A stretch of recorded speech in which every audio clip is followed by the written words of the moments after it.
የምስራች ዜና ተሰማ ሰማያት ምድሩ ደመቀ በአብሮነታችን ብርሃን ዛሬ በጣም ደስ ብሎኛል በጣም ከወደር የሌለው ደስታ ነው የተሰማኝ እንደዚህ አንድ ላይ አብረን በማፍጠራችን መካ ሐረም ውስጥ ያለን አፈጣጠር ነው መሰለኝ ከካዳሞቹ ጭምር ሱፍራው አነጣጠፉ ፍጥራው በጣም ደስ የሚል ነገር ነው ህዝበ ሙስሊሙ ሲፈልገው የነበረው አንድነት ነው ከዚህ ቀደም የነበረው ጥልና መቃቃር በመሃል የነበረው ነገር ዛሬ ተቀርፎ ለዚህ በመብቃታችን አልহামዱሊላህ በጣም ደስ ብሎናል በሙስሊሙ ዘንድ እጅግ ተወዳጅ የሆነ ነገር ነበር የተደረገው ያ ሁሉ ነገር ጠፍቶ ወደ አንድነት መተን ይሄንን ፕሮግራም በማየታችን ከፍተኛ ደስታ ነው የተሰማኝ እዚህ በመገኘቴ የተሰማኝ ስሜት እጅግ መግለጽ አልችልም እውነት መግለጽ አልችልም ብዙ አመት ብዙ ዘመን ስንጠብቀው የነበረ ብዙ ሰው ከህይወት ጀምሮ ሳክሪፋይስ የከፈለለት ትልቅ ቀን ነውና ታሪካዊ ቀን ነው ለኔ እናንተ ሙስሊሞች ሆይ አንድ ሆኖ በአላህ ገመድ ተሳሰሩ አትለያዩ ነው ምለንና ይሄ ጉዞ ደግሞ ከዚህ በፊት ስንተመታት አባቶቻችን እናቶቻችን ደማቸውንና አጥንታቸውን ከስክሶ እስከ ዛሬ ያደረሱትን ጉዳይ ዛሬ እኛ ልጆቻቸው አይተናል በጣም ደስ ብሎናል መተሳሰራችን አንድነታችን ነው የሚያሳየው ማለት ነው ካሁን በኋላ ያለው መኮራረፍም መለያየትም ካሁን በኋላ አንድነታችንን አጠናክረን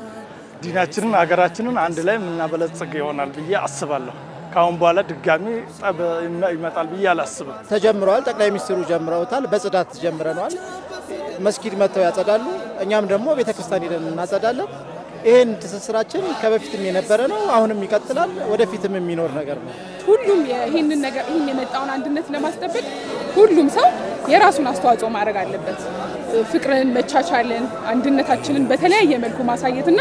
ይሄን ነገር ደግሞ ጠብቀን ማስኬድ ይኖርብናል እኛ ይሄንን አደራ ተቀበለን ማስቀጠል ያለበት የወጣቱ ኃላፊነት ነው ትልቅ ኃላፊነት አለበት እዚህ ጉዳይ እንትን ላይ የተሳተፉ ብዙ አካላት አሉ ከአቅም በላይ በሆነ እንትን ሁሉ እየሰሩ ነው ከነሱ አይተበቀም ይሄ የኛ ኃላፊነት ነበር መጀመሪያም ይሄ የኛ ትክክለኛው የኛ መንገድ ይሄ ነበር መከተል የነበረብን አላህ በቁርአኑ ወአተሲሙ ቢሐብሊላሂ ጀሚዓን ወላ ተፈረቁ ብሏል አትለያዩ በአንድ ገመድ ተሳሰሩ ብሏል ያ የሆነበት ታሪክ ያየነበት ቀን ነውና አልহামዱሊላህ ከዚህ በኋላ ወደ ኋላ ምንመለስ አይመስለኝም በተለይ ደግሞ ማመስገን የምፈልገው ጠቅላይ ሚኒስትራችንና የሰላም ሚኒስቴሯን ፈሪያትን ምክንያቱም ትልቅ አስተዋጽኦ አድርጓል ከሙስሊሙ ኡማ ጋር ሆነው ለዚህ ደረጃ አብቅተውናል መላው ኢትዮጵያ ህዝብ ሙስሊሙንም ሌላው እምነት ተከታይ ከጎናችን ሆኖ ይሄን የተሳካ ፕሮግራም ስላደረገልን በጣም ነው እናመሰግነው ኢትዮጵያ ውስጥ ከድሮ ጀምሮ የምንኖረው በፍቅር በአንድነት አብረን እየበላን አብረን እየሰራን እየጠጣን ያው ጠቅላይ ሚኒስትራችን እንደተናገሩት የክርስቲያን ወንድሞቻችን ነገ በበዓላችን ቀን በቦታ አካባቢያችን የምንሰግድበትን ቦታ አጽድተው ይጠብቁናል ያለፍንበት የመጣንበት ታሪካችን ይሄ ነው ይሄንን ማስቀጠል አሁንም አለብን ነው ማለት